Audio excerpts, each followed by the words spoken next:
வழியாக கண்ணி கல்வாரி காட்சியை கண்டு கல்வாரி காட்சியை கண்டு முருகான நெஞ்சம் அவதாரி தஞ்சம் உனக்காக பலியாக வந்தார் கலங்காத கண்கள் வழியாக கண்ணி கல்வாரி காட்சியை கண்டு கல்வாரி காட்சியை கண்டு நடமாட முடியா நடுவாரி கிடந்த உடமனின் குரல் கேட்டு நின்று நடமாட முடியா நடுவாரி கிடந்த உடமனின் குரல் கேட்டு நின்று இடத்தை தேடி சென்று இதயத்தில் வந்து நடமாட செய்ததாலே உந்தன் கால்களின் ஆழியும் அரசே அதுதான் சிலுவையின் பரிசே உந்தன் கால்களின் ஆழியும் அரசே அதுதான் சிலுவையின் பரிசே பொருளாதொரென்றும் அவதாரி தஞ்சம் உனக்காக வழியாக வந்தார் கலங்காத கண்கள் வழியாக கண்ணீர் கல்வாரி காட்சியை கண்டு கல்வாரி காட்சியை கண்டு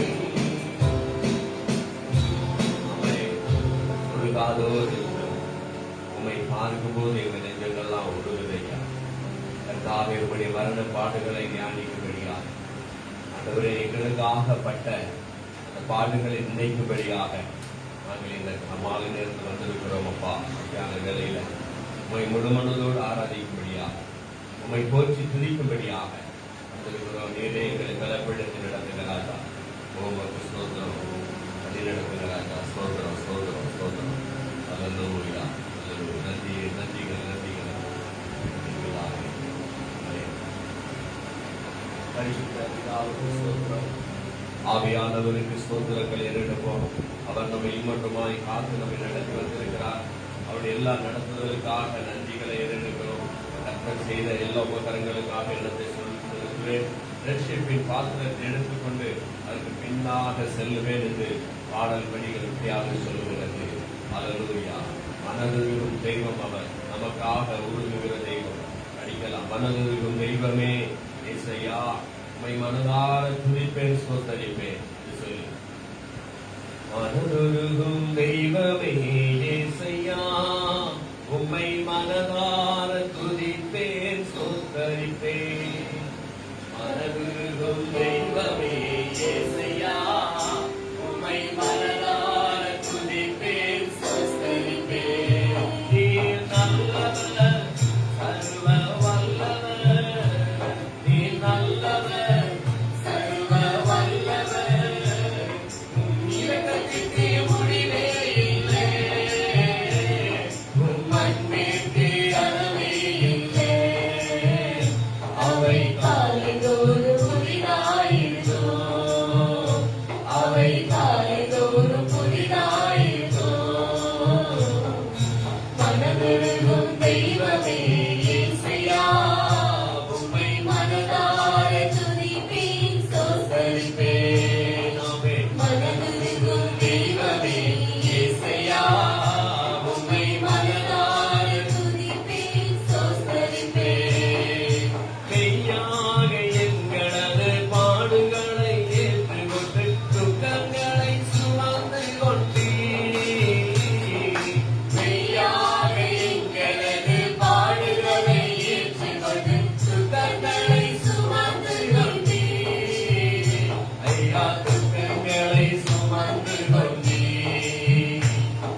சிறந்தி ஐயா சிலுவையிலே வெற்றி சிறந்தி ஐயா சிலுவையிலே வெற்றி சிறந்தி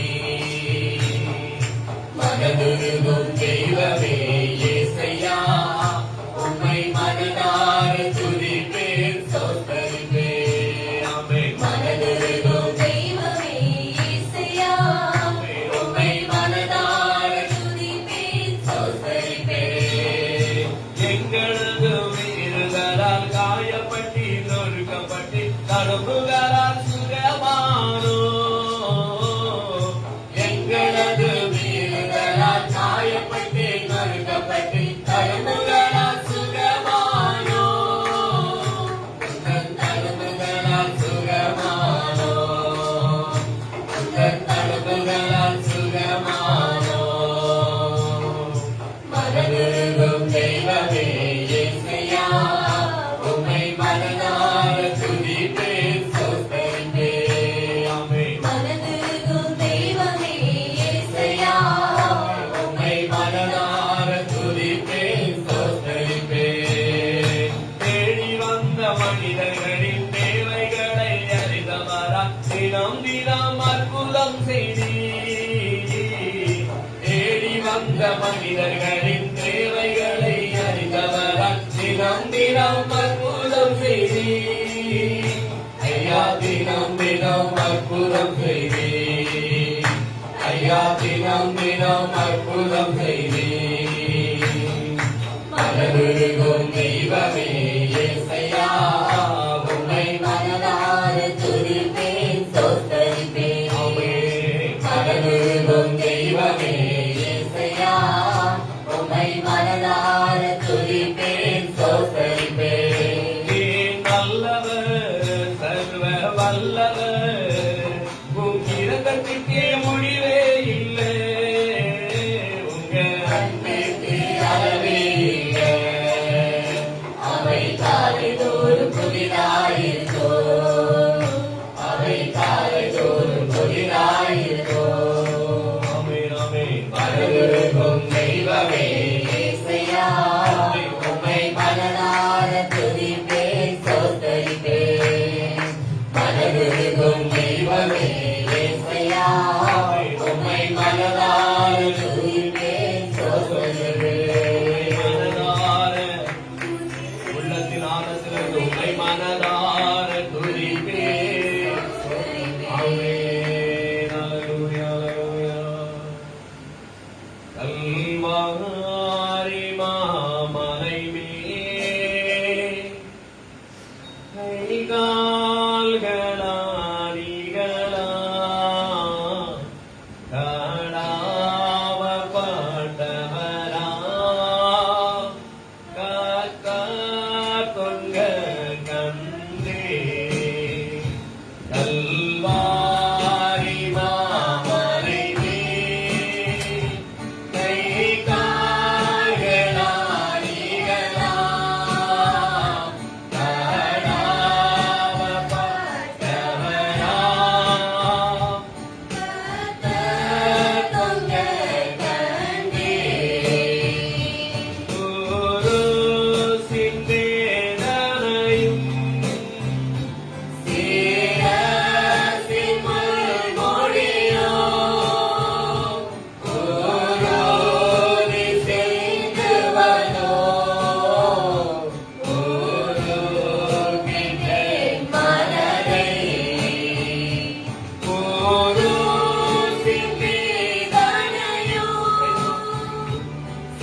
கல்வாரி காட்சி கண்களுக்கு முன்பாக நாம் கொண்டு வருவோமாக.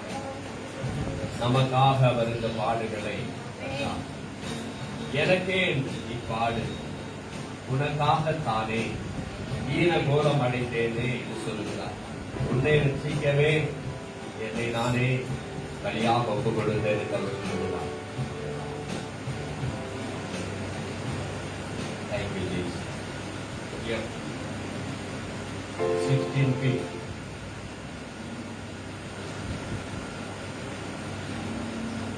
கல்வாரி மாமலை ஓரம் ஓடும் கோர காட்சி கண்டே கண்ணில் நீவள் வீழ்ந்திடுவே எந்த நீ பரிசு அதோ எந்த நீ பரிசு அதோ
நமக்காக இந்த பாடுகளை நம் தேவன் நமக்காக எழுதினாரே. நமக்காக பாடுகளை பட்ட பரமதேவனை நோக்கி பார்த்தோம். எங்களுக்காக அடிக்கப்பட்டு, எங்களுக்காய் நொறுக்கப்பட்டு, எங்களுக்காய் ரத்தம் சிந்தினேன். அப்பாவை நோக்கி நாங்கள் பார்க்கிறோம் ஆண்டவரே. அப்பா நாங்கள் உண்மையை ஏற்றுக்கொள்கிறோம். உண்மையாக நாங்கள் அதை விசுவாசிக்கிறேன். உங்க ரத்தத்தினாலே நாங்கள் ஜெயம் எடுக்கும்படியாக விரும்புகிறோம். ஆமென். இயேசு ரத்தமே ரத்தமே ரத்தமே விலையேறப்பெற்ற ரத்தமே குற்றமில்லா பரிசுத்த ரத்தமே சொல்லி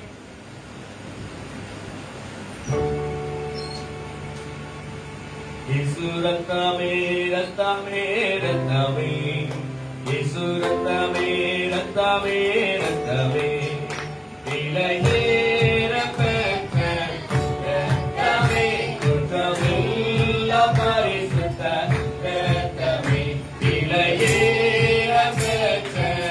ரத்தமே குற்றமில்லா பரிசுத்த ரத்தமே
கல்வாரியில இயேசு நமக்காக சிந்தின ரத்தம் நம் சகல பாவங்கள் நீக்கி சுத்திகரிக்கிறது.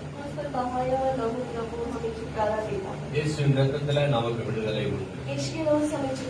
இயேசுவின் ரத்தத்துல தான் நம்முடைய எல்லா நோய்களும் நீக்கப்படுகிறது. இயேசுவின் ரத்தத்துல எல்லா விதமான பாவங்களும் கழுவி சுத்திகரிக்கப்படுகிறது. ஆமென். அல்லேலூயா. ஆக இயேசுவின் ரத்தத்தை நாம் முழுவதுமாக விசுவாசிப்போமாக. அந்த ரத்தத்தினாலே நமக்கு ஜெயம் கிடைக்கிறது. தேவன் நாம் ஆராதிப்போம்.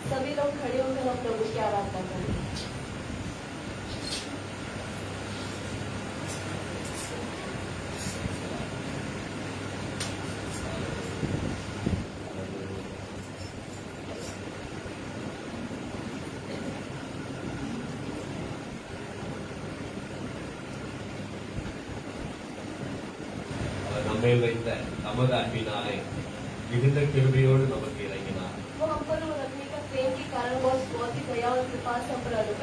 நம்மளே அன்பு கூர்ந்ததை தான் வெளிப்படுத்தினார் என்று பார்க்கிறோம். அந்த அன்பை கல்வாரியிலே அவர் நமக்காக நிரூபித்து காண்பித்தார். ஆமென். அந்த அன்பை நாம் பாட போகிறோம். அது அல்ல அல்ல குறையாத அன்பு, ருசிக்க ருசிக்க தெவிட்டாத அன்பு, ருசிக்க ருசிக்க தெவிட்டாத அன்பு, சொல்ல சொல்ல முடியாத அன்பு. और कहने से भी बढ़कर है। இயேசுவின் இணையில்லா அன்பு. यीशु का बहुमूल्य प्रेम। ஆமென். அல்ல அல்ல குறையான அன்பு, ருசிக்க ருசிக்க தெரியாத அன்பு, சொல்ல சொல்ல முடியாத அன்பு, நம் இயேசுவின் இணையில்லாத அன்பு, நம் இயேசுவின் இணையில்லாத அன்பு, அல்ல அல்ல குறையாத அன்பு, ருசிக்க ருசிக்க தெரியாத அன்பு, சொல்ல சொல்ல முடியாத அன்பு, நம் இயேசுவின் இணையில்லாத அன்பு, நம் இயேசுவின் இணையில்லாத அன்பு, பேரை சொல்லி அழைத்த அன்பு, என்னை வியக்கி வைத்த உன்னத அன்பு, பேரை சொல்லி அழைத்த அன்பு, என்னை உயர்த்தி வைத்த உன்னத அன்பு, என்னை கவர்ந்து கொண்ட இயேசுவின் அன்பு, என்னை கவர்ந்து கொண்ட இயேசுவின் அன்பு, அல்ல அல்ல குறையாத அன்பு, ருசிக்க ருசிக்க தெரியாத அன்பு, சொல்ல சொல்ல முடியாத அன்பு, நம் இயேசுவின் இணையில்லாத அன்பு, நம் இயேசுவின் இணையில்லாத அன்பு, என்னையும் அபிஷேகித்த அன்பு, என்னை நடத்திய அன்பு, என்னையும் அபிஷேகித்த அன்பு, என்னை அதிசயமாய் நடத்திய அன்பு, என்னை கலந்து கொண்ட இயேசுவின் அன்பு, என்னை கலந்து கொண்ட இயேசுவின் அன்பு, சொல்லுவோமே. அல்ல அல்ல குறையாத அன்பு, ருசிக்க ருசிக்க தெரியாத அன்பு, சொல்ல சொல்ல முடியாத அன்பு, நம் இயேசுவின் இணையில்லாத அன்பு, நம் இயேசுவின் இணையில்லாத அன்பு, என்னையும் நினைத்த அன்பு, என்னை கைவிடாமல் நடத்திய அன்பு, என்னையும் நினைத்த அன்பு, என்னை கைவிடாமல் நடத்திய அன்பு, என்னை கவர்ந்து கொண்ட இயேசுவின் அன்பு, என்னை கவர்ந்து கொண்ட இயேசுவின் அன்பு, அல்ல அல்ல குறையாத அன்பு, ருசிக்க ருசிக்க தெரியாத அன்பு, சொல்ல சொல்ல முடியாத அன்பு, நம் இயேசுவின் இணையில்லாத அன்பு, நம் இயேசுவின் இணையில்லாத அன்பு, ஊழியத்தை கொடுத்த அன்பு, என்னை ஊழியனாய் மாற்றிய அன்பு, ஊழியத்தை கொடுத்த அன்பு, என்னை ஊழியனாய் மாற்றிய அன்பு, என்னை கவர்ந்து கொண்ட இயேசுவின் அன்பு, என்னை கவர்ந்து கொண்ட இயேசுவின் அன்பு, அல்ல அல்ல குறையாத அன்பு, ருசிக்க ருசிக்க தெரியாத அன்பு, சொல்ல சொல்ல முடியாத அன்பு, நம் இயேசுவின் இணையில்லாத அன்பு, நம்ம இயேசுவின் இணையில்லாத அன்பு.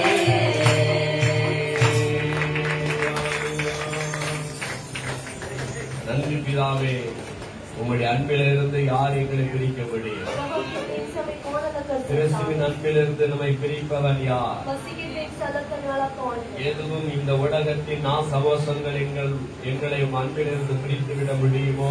और क्या संसार की कुछ भी मोह माया हमें तुमसे आपसे अलग कर सकता है। நீர் எங்களை எவ்வளவாக அன்பு கூர்ந்திருக்கிறீங்கப்பா. आप हमसे कितना अधिक प्रेम करते हो எந்த पिता। இடையூறுகள் எங்களை பிரிக்கும் நினைத்தால் முடியாதபடிக்கு உண்மையில் நாங்கள் பற்றுதலாய் இருப்போம். कोई भी संकट हमें आपसे दूर न करते हो, हम आपको ग्रहण करते हुए चले।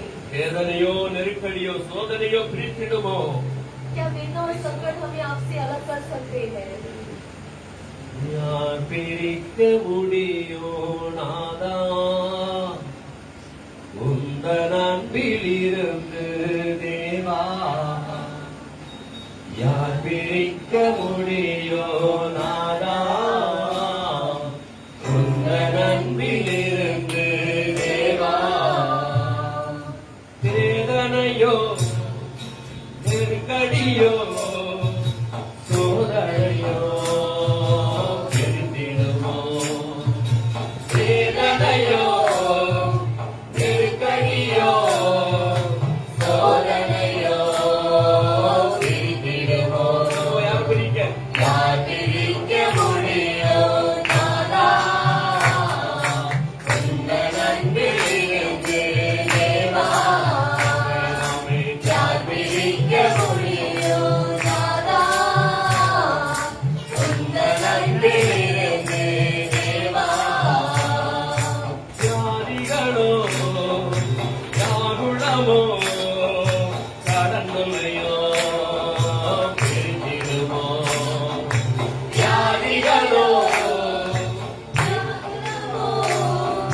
கடந்துமையோ பிரித்திடுமோ?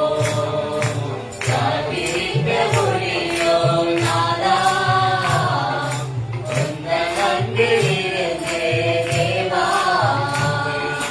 யார் பிரிக்க முடியோ நாதா உந்தன் அன்பிலிருந்து தேவா? கவலைகளோ கஷ்டங்களோ நஷ்டங்களோ பிரித்திடுமோ? கவலைகளோ கஷ்டங்களோ நஷ்டங்களோ பிரித்திடுமோ? யார் பிரிக்க முடியோ நாதா உந்தன் அன்பிலிருந்து தேவா? யார் பிரிக்க முடியோ நாதா உந்தன் அன்பிலிருந்து தேவா? உறவுகளோ உணர்வுகளோ எதிர்ப்புகளோ பிரித்திடுமோ? உறவுகளோ உணர்வுகளோ எதிர்ப்புகளோ பிரித்திடுமோ? யார் பிரிக்க முடியோ நாதா உந்தன் அன்பிலிருந்து தேவா? யார் பிரிக்க முடியோ நாதா உந்தன் அன்பிலிருந்து தேவா? அவரை ஆராதிப்போம், எல்லா வாய்களையும் கர்த்தரை சோதரிப்போம். நல்லவர், எனக்காக பாடுபட்டவரை வந்து தோற்றுறோம். அப்பா உடைய தழும்புகளால் எங்களை குணமாக்குகிறவரே வந்து தோற்றுறோம். அந்த நீர் எங்களுக்காக கல்வாரி சிலுவையில் ஒதுக்கப்பட்டீரே.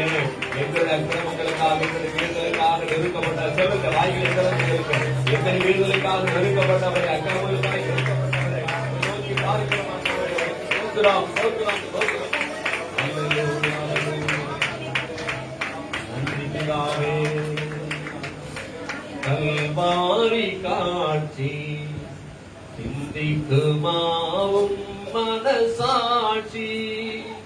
கல்வாரி காட்சி சிந்திக்குமாவும் மனசாட்சி. கனிவுள்ள இயேசு சிலுவையை தூக்கி, கனிவுள்ள இயேசு சிலுவையை தூக்கி கல்வாரி நோக்கி தவழ்கின்ற காட்சி. கரடு முரடான கபால ஸ்தலம் நோக்கி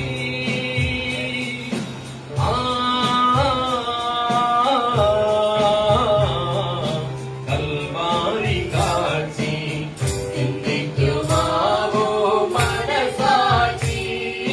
கல்வாரி காட்சி சிந்திக்குமாவோ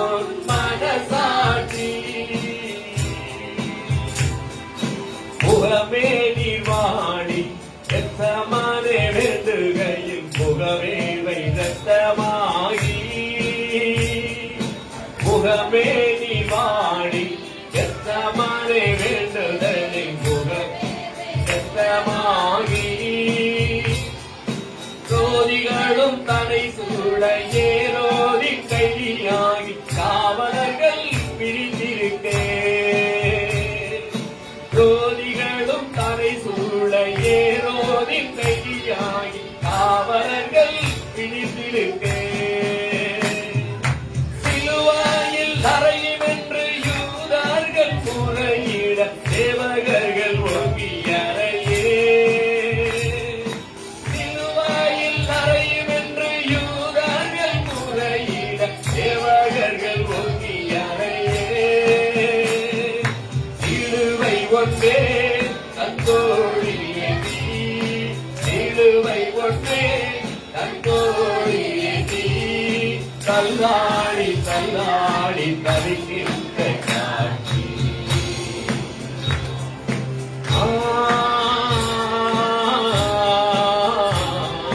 கல்வாரி காட்சி சிந்திக்குமாவோன் மனசாட்சி கல்வாரி காட்சி சிந்திக்குமாவோ மனசாட்சி அழிந்தோர்க்கு மீட்சி நல்கிய கரங்கள் இருந்தும் மாணிகள் கடாவும் காட்சி அழிந்தோர்க்கு மீட்சி நல்கிய கரங்கள் இருந்தும் மாணிகள் கடாவும் காட்சி ஒரு பாவம் அறியாத பரிசுத்த தேவனுக்கு ஒரு கிரீடம் சூடும் சூழ்ச்சி ஒரு பாவம் அறியாத பரிசுத்த தேவனுக்கு ஒரு கிரீடம் சூடும் சூழ்ச்சி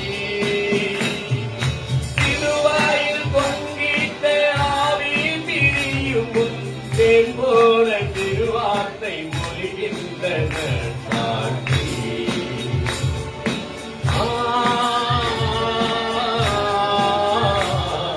கல்வாரி காட்சி சிந்திக்குமாவோ மனசாட்சி கல்வாரி साक्षी सिंधिकुमाओ மனசாட்சி கனிவுள்ள இயேசு சிலுவையை தூக்கி கனிவுள்ள இயேசு சிலுவையை தூக்கி கல்வாரி நோக்கி தவழ்கின்ற காட்சி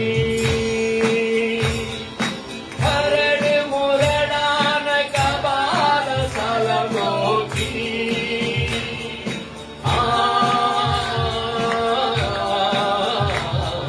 கல்வாரி காட்சி சிந்திக்குமாவோ மனசாட்சி கல்வாரி காட்சி மனசாட்சி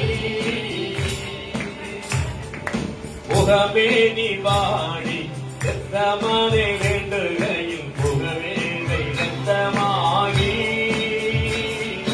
முகமே நீ வாடி எத்தமானே வேண்டுகையில் முகமே ரத்தமாகி ஜோதிகளும் தனை சூழ ஏரோதி கைதியாகி அவர்கள் பிரித்திருக்கே ஜோதிகளும் தனை சூழ ஏரோதி கைதியாகி அவர்கள் பிரித்திருக்கே சிலுவாயில் அறையும் என்று யூதர்கள் முறையிட தேவகர்கள் ஒங்கி அறையே சிலுவாயில் அறையும் என்று யூதர்கள் முறையிட தேவகர்கள் ஒங்கி அறையே சிலுவை ஒன்றே தந்தோழிலே சிலுவை ஒன்றே தந்தோழிலே தள்ளாடி தள்ளாடி தருகின்ற காட்சி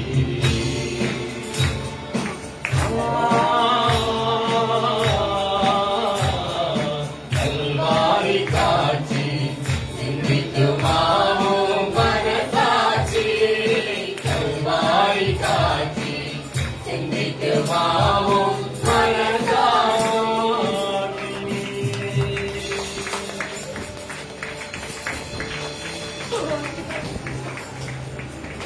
முகமே நிவாடி எச்சமனை வேண்டுதலி முகமேலை இரத்தமாகி முகமே நிர்வாணி எச்சமனை வேண்டுதலி முகமேலை இரத்தமாகி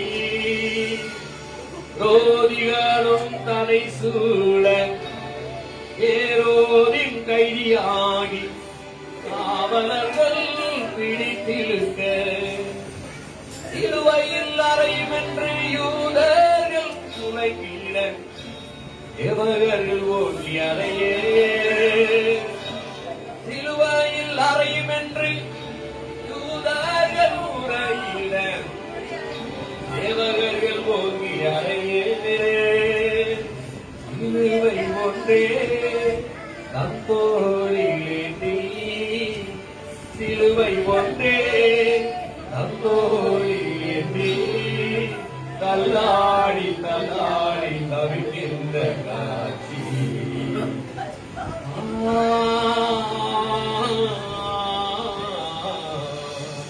கல்வாரி காட்சி மாவோ மனசாட்சி கல்வாரி காட்சி மனசாட்சி நலிந்தோர்க்கும் மீட்சி நல்கிய கரங்கள் ரெண்டும் ஆணிகளால் கடாவும் காட்சி ஒரு பாவம் அறியாத பரிசுத்த தேவனுக்கு ஒரு கிரீடம் சூடும் சூழ்ச்சி ஒரு பாவம் அறியாத பரிசுத்த தேவனுக்கு ஒரு கிரீடம் சூடும் சூழ்ச்சி சிலுவையில் கொண்டிட்டு ஆவி பிரியும் தேன் போல திருவார்த்தை மொழிகின்றன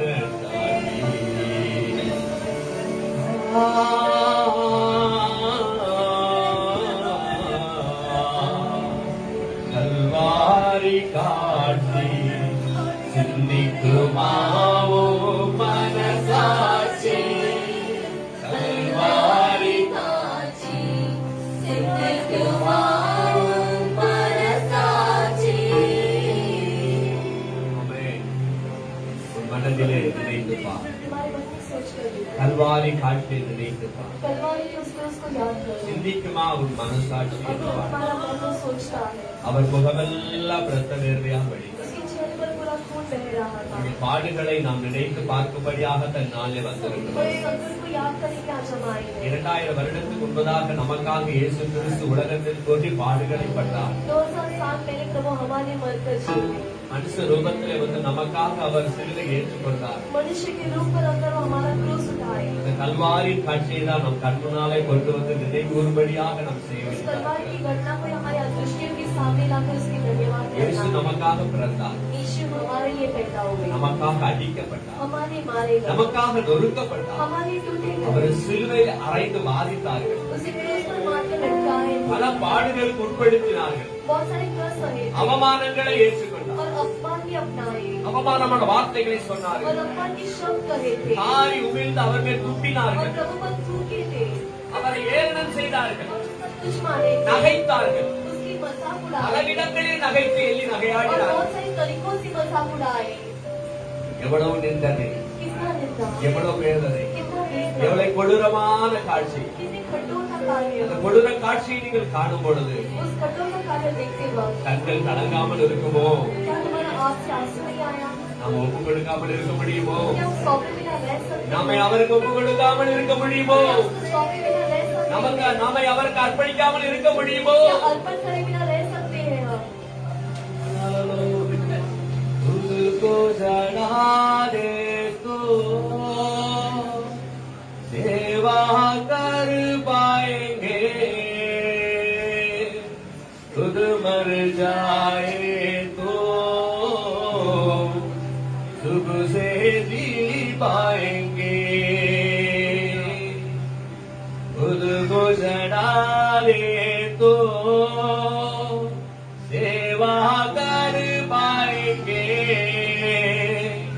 खुद मर जाए तो खुद जी पाएंगे। क्रूस उठाने से भावना बदल जाएगी। क्रूस उठाने से भावना बदल जाएगी। धीरे लगने पर शांति मिल जाएगी। धीरे लगने पर शांति मिल जाएगी। खुद को जला दे तो सेवा कर पाएंगे। खुद मर जाए तो सुख से जी पाएंगे। नाम और नालम्बा यीशु नाम के लिए। नाम और नालम्बा यीशु नाम के लिए।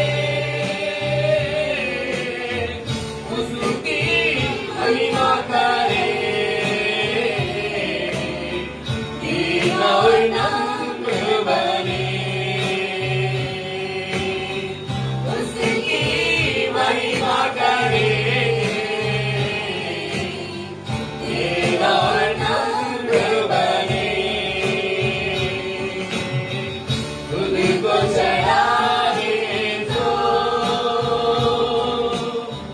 सेवा कर पाएंगे। खुद मर जाए तो सुख से जी पाएंगे। हल्की चिंता में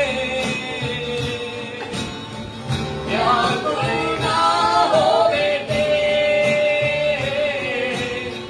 हल्की चिंता में व्याकुल ना हो बेटे। अब तक संभाला है। आगे भी संभालेगा। अब तक संभाला है। आगे भी संभालेगा। खुद को जला दे तो ये दर्द मिटा सेवा कर पाएंगे। खुद मर जाए तो सुख से जी पाएंगे। खुद को जला दे तो सेवा कर पाएंगे। खुद मर जाए तो सुख से जी पाएंगे। खुद मर जाए तो सुख से जी पाएंगे।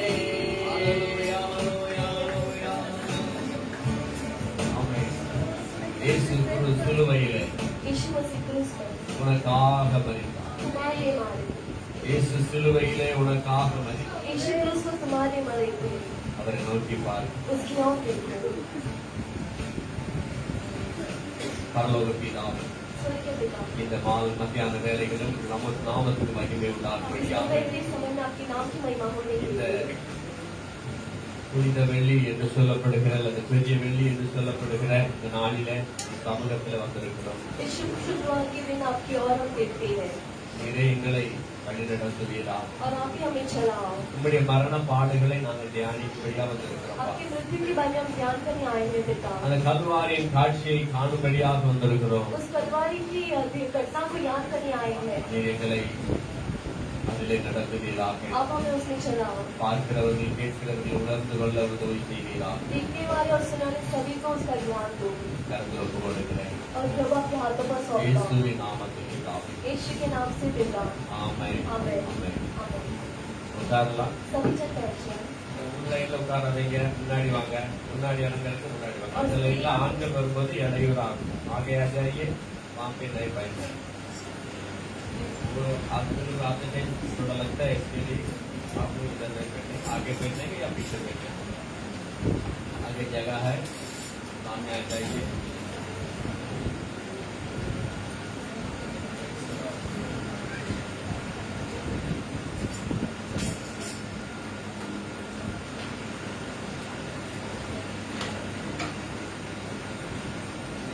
हालेलुया। हालेलुया। एक तो जन्नत करो। आगे आगे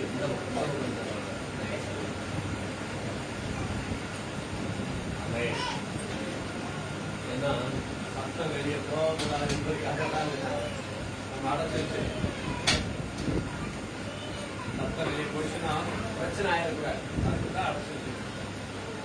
ஆராதிக்கும் போது இசையின் சத்தமோ மேலத்தான சத்தம் வெளியே போகும்போது எல்லாம் கூடியிருக்காங்க அப்படின்னு வந்துடுவாங்க. அதை தவிர்க்கிறது தான் எல்லாம் அடைச்சிருக்கேன். ஓகே, எல்லாருமே மாஸ்க் போட்டுட்டா ரொம்ப நல்லா இருக்கும். கொஞ்சம் கஷ்டம்தான் மாஸ்க் போட்டுக்கிட்டு, கொஞ்சம் கஷ்டம்தான் இருந்தாலும் போடுது. மாஸ்க் எல்லாரும் போட்டுருவாங்க. सभी लोग मास्क पहने। सभी लोग मास्क पहने।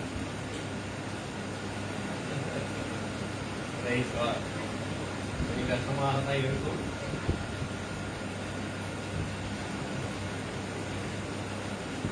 கர்த்தருடைய நாமத்திற்கு மகிமை உண்டாவதாக. परमेश्वर के नाम की महिमा हो। நம்ம இந்த நாளில் எதற்காக கூடி வந்திருக்கிறோம்? आज के दिन हम यहाँ इकट्ठा क्यों हुए हैं? நாள் என்ன நாள்? और आज का क्या दिन है? எல்லாருக்கும் தெரியும், வெள்ளிக்கிழமை. सभी को पता है आज शुक्रवार है। வெள்ளிக்கிழமை, ஆனா இன்றைக்கு ஒரு விசேஷத்த நாள். शुक्रवार है, लेकिन आज एक बहुत ही शुभ दिन है। அதாவது நேற்றைய தினம் மாலையிலே அவரை இயேசுவை பிடித்து கெத்செமனே தோட்டத்தில் அவரை பிடித்து அவரை ஆசாரியர்கள் பிரதான சங்கத்திற்கு கொண்டு போய் செனகரி என்கிற சங்கத்திற்கு முன்பதாக நிறுத்தி அவரை குற்றம் சாட்டி அவரை அடித்து பாதித்தார்கள் ராமுடுவது.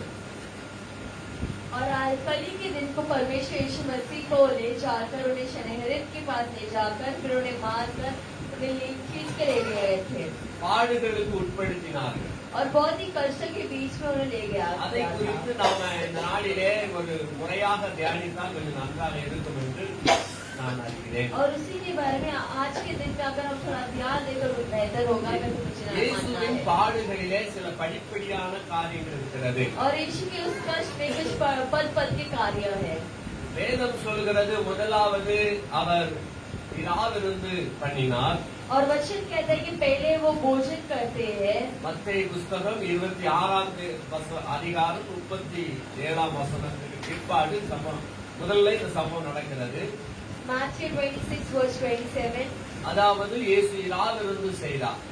यानी कि परमेश्वर जो है तो परमेश्वर के भोजन करते हैं அவர்கள் போஜனம் பண்ணும்படி உட்கார்ந்திருந்தார்கள். और वो भोजन करने के लिए बैठे रहते அப்புறம் हैं। போஜனம் பண்ணின பின்பு அவர்கள் அப்படியே எழுந்திருந்து கெத்செமனே தோட்டத்திற்கு போனார்கள். तो भोजन करने के बाद उसी प्रकार वो उठकर वो गेत्सेमने के बगीचे पर जाते हैं। ஆண்டவர் இயேசு அடிக்கடி போகிற இடம் கெத்செமனே தோட்டம். और परमेश्वर यीशु लगातार जाने वाला एक बगीचा है ये। அதாவது எருசலேமுக்கு எதிராக இருக்கிற ஒலிவ மலைக்கு உள்ளாக கெத்செமனே என்கிற ஒரு இடமும் இருக்கிறது. यानी कि जेरूसलेम की बाजू में ही रहने वाला एक ओलिव की पेड़ के उधर रहने वाला एक बगीचा है। மலை அடிவார பகுதி. और एक पहाड़ के नीचे रहने वाला एक बाग है ये। எருசலேமை நோக்கினார் போல் அந்த பகுதி இருக்கும். और जेरूसलम को देखते हुए ये बगीचा रहता है அந்த பகுதியில போய் அவர் எப்பொழுதும் ஜெபிப்பது வழக்கம். और उस जगह पर जाकर वहाँ प्रार्थना करना बहुत ही एक रीति हो गई। அதே போலதான் அன்றும் அவர் சீசரோடு கூட கெத்செமனே தோட்டத்துக்கு போகிறார். उसी प्रकार वो भी अपने चेले के साथ उस दिन वो गेत्सेमने के बगीचे पर जाते हैं। முதல் நிலை என்று சொல்லப்படுகிறது. और ये पहला स्थिति है। அதாவது முதல் நிலையாக पहला स्थिति में அவர் கெத்செமனே தோட்டத்துக்கு போகிறார். वो गेत्सेमने के बगीचे में जाते हैं துக்கமடையவும் வியாகுலப்படவும் தொடங்கினார். और दुख होने के लिए और व्याकुलता के लिए वो व्याकुल होने लगते हैं। மத்தேயு 26 அதிகாரம் 37 வசனம்.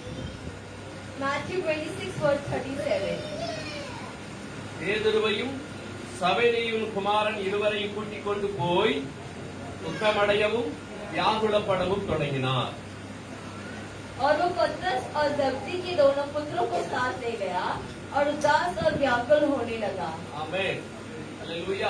हालेलुया। வியாகுலப்படத் தொடங்கினார். तो एकदम व्याकुल होने लग गए थे। அதாவது ஆண்டவர் சரீர பிரகாரமான ஒரு பாடுகள் உட்படுத்தப்பட போகிறார். यानी कि परमेश्वर यीशु मसीह जो है वो शरीर का एक वेदना को ऊपर गुजर रहे हैं பாடுகளும் வேதனைகளும் நினைத்து பார்க்கும்போது அவர் கலங்காமல் இருக்கவில்லை.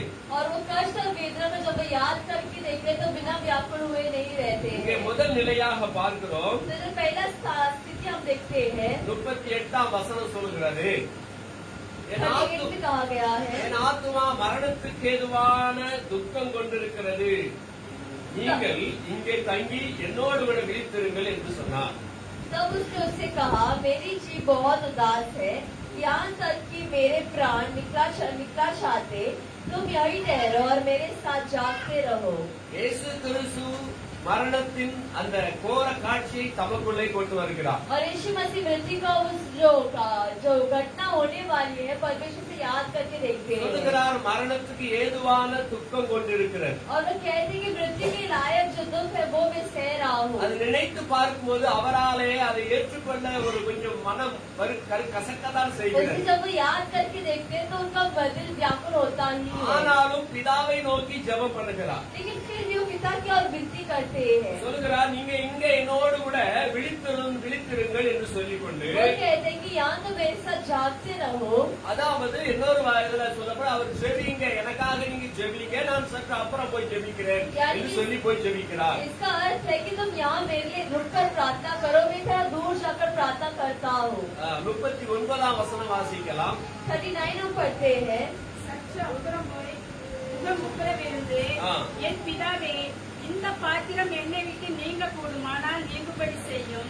ஆகிலும் என் சித்தத்தின்படி அல்ல, உம்முடைய சித்தத்தின்படியே ஆக கடவுது என்று ஜெபம் பண்ணினார். மாம்சத்தில் வந்த மனுஷர் फिर वो थोड़ा और आगे बढ़कर मुंह के बल गिरा और यहाँ प्रार्थना करने लगा कि हे मेरे पिता, यदि हो सके तो यह कटोरा मुझसे टल जाए, तो भी जैसा मैं चाहता हूँ वैसा नहीं, परंतु जैसी तू चाहता वैसा ही हो। ஆமென்.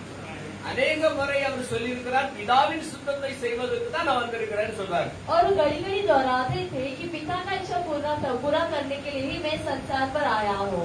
இங்கே மறுபடியுமாக அவர் கெத்செமனே தோட்டத்தில் வந்து அவருடைய மரண வியாகுலத்தை உணர்கிறார். और वापस इधर वो गेत्सेमनी के उस बगीचे में आकर मृत्यु का उस व्याकुलता को एहसास करते हैं। இப்படியெல்லாம் என்னை அடித்து கொடூரமாக துன்பப்படுத்துவார்கள். इतना सब मुझे मारकर मुझे एकदम कठोर रीति से मुझे वेदना இந்த पहुंचाएंगे। கொடூரமான காட்சிகளை தனக்குள்ளே கொண்டு வரும்போது கொஞ்சம் அவர் தடுமாறத்தான் செய்கிறது போல் और इस காணப்படுகிறது. कठोर घटना में जब वो याद करके देखे तो उनका पैर लड़खड़ाता ही है। பிதாவை நோக்கி ஜெபிக்கிறார். वो पिता की ओर प्रार्थना करते हैं பிதாவே, कि हे पिता, இந்த பாத்திரம் என்னை விட்டு நீங்க கூடுமானால் நீங்க செய்யும். यदि मुझसे इस कटोरा हट जाए तो हटा दो, ஆகிலும் என் சுத்தமல்ல உம்முடைய சுத்தமே ஆக கடவுள். तो भी जैसा मैं चाहता हूँ वैसा नहीं, परंतु जैसी तू चाहता है वैसा ही हो। ஜெபம் பண்ணினார். वो प्रार्थना करते हैं சீசர்களை வந்து பார்க்கிறார். और चेले को आकर देखते हैं। அவர் நித்திரை பண்ணுகிறதை கண்டு பேதுருவை நோக்கி, 1 மணி நேரமாவது என்னோடு கூட விழித்திருக்க கூடாதா? तो देखिए तो चेले सो रहे हो, परमेश्वर कहते क्या 1 घंटे के लिए तुम मेरे लिए प्रार्थना नहीं कर सकते हो। அதாவது இயேசு சற்று அப்புறம் போய் அந்த கெத்செமனே தோட்டத்துக்குள்ளே சற்று அப்புறம் போய் அவர் ஜெபம் பண்ணுகிறார். यानी कि यीशु मसीह जो है थोड़े ही उस गेत्सेमनी के बगीचे में थोड़ा अंदर दूर जाकर वो प्रार्थना करते हैं சீசரிடத்தில் சொல்லுகிறார், என் ஆத்மா மரணத்துக்கு ஏதுவான துக்கம் கொண்டிருக்கிறது. और वो चेले से कहते भी हैं कि मेरी आत्मा जो है वो मृत्यु का दुख के साथ फंसा हुआ है, மனுஷகுமார் நிமித்தமான பாடுகள் படப்போகிறார் என்று ஏற்கனவே சொல்லி இருக்கிறார். कि उन्होंने पहले ही कह दिया कि मनुष्य का पुत्र को इस प्रकार का एक कष्ट झेलना है। இதையெல்லாம் அறிந்த அந்த சீசர்கள் தூங்கினார்கள் என்று வேதம் சொல்லுகிறது. और ये सब जानने वाले वो जो चेले हैं वो सो रहे थे। இந்த வேதம் சொல்லுகிறது, நீங்கள் 1 மணி நேரமாவது என்னோடு கூட விழித்து இருக்க கூடாதா? और वचन कहता है कि यीशु मसीह ने पूछा क्या 1 घंटे तो मेरे लिए उठकर प्रार्थना नहीं कर सकते தலைவனுக்கு हो? ஒரு வேதனை என்றால் தொண்டர்களுக்கு அந்த வேதனை ஒட்டிக்கொள்ளும்.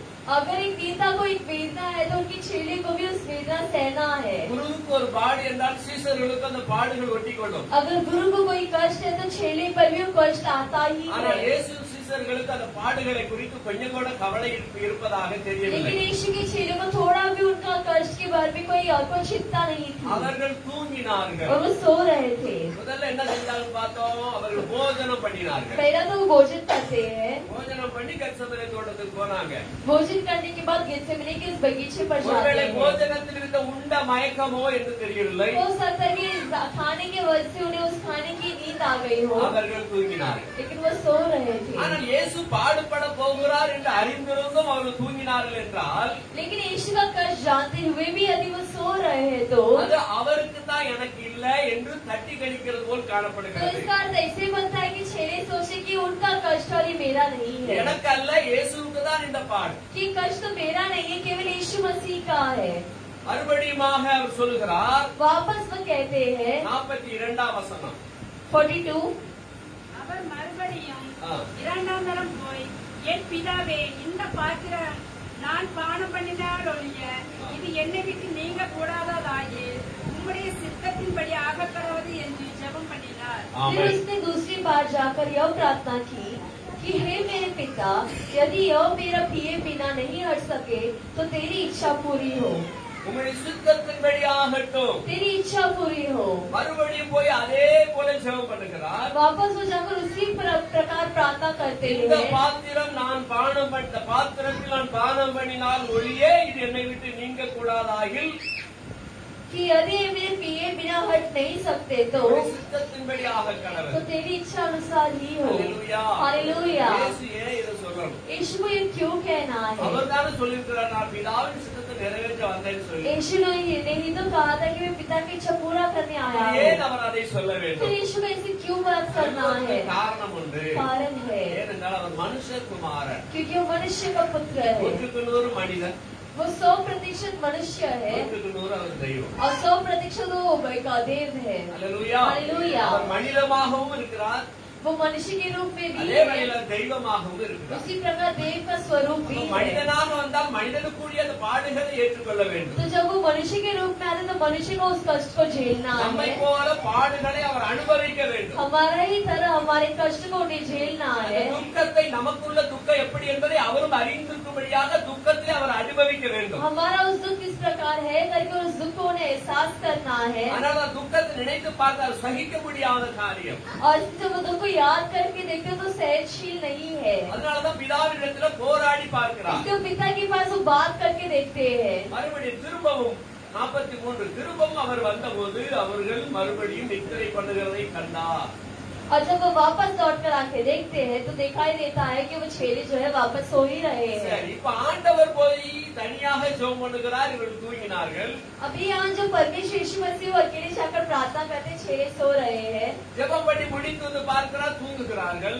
और प्रार्थना करके आके देखते हैं वो सो रहे हैं। மறுபடியும் தூங்காதீங்கப்பா முடிச்சிருங்கன்னு சொல்லிட்டு மறுபடியும் போய் ஜெபம் பண்ணுகிறார். वापस नहीं कहा जाता है कि सोए मत और प्रार्थना करो திரும்ப करके, வந்து பார்க்கிறார், மறுபடியும் தூங்குகிறார்கள். वापस आकर देखते हुए सोते हैं। இந்த ஜெபம் எவ்வளவு நேரத்துக்கு நீண்டிருக்கும் என்பது நீங்கள் சிந்தித்து பாருங்க. तो जरा सोच कर देखिए जो प्रार्थना है कितना समय तक वो बीतता गया होगा, அவர்களை எழுப்பி விட்டாயிற்று. उन्हें जगा दिया गया था ஏன் தூங்குறீங்கப்பா, 1 மணி நேரமாவது விழிச்சிருக்க கூடாதான்னு சொல்றாரு. कि क्यों सो रहे, क्या 1 घंटे तुम जाग नहीं सकते हो, அல்லது 1 மணி நேரமாவது ஜெபிக்க கூடாதான்னு कि கேட்கிறாரு. क्या 1 घंटे तुम प्रार्थना नहीं कर सकते हो, இதெல்லாம் உணர்வு இருந்திருப்பார்கள் என்றால் कि ये सब यदि वो जागते हुए वो जानते हुए रहे तो விழித்திருப்பார்கள். जागे होगे। அவர் சற்று அப்புறம் போய் மறுபடியும் ஜெபிக்கிறார். तो वापस यीशु मसीह थोड़ा दूर जाकर प्रार्थना करते हैं, போயிட்டு வரக்குள்ள மறுபடியும் जाकर आते ही वापस सो रहे हैं। எவ்வளவு நேரம் ஜெபிச்சிருப்பார் என்று பாருங்க. तो कितना समय तक यीशु मसीह प्रार्थना किए होंगे करके सोच कर देखिए। ஹல்லேலூயா. हालेलुया। பார்க்கும்போது जरा जब हम सोच कर देखते हैं ஒரு மணி நேரமாவது ஆயிருக்காதா? तो कम से कम क्या 1 घंटा नहीं हुआ होगा?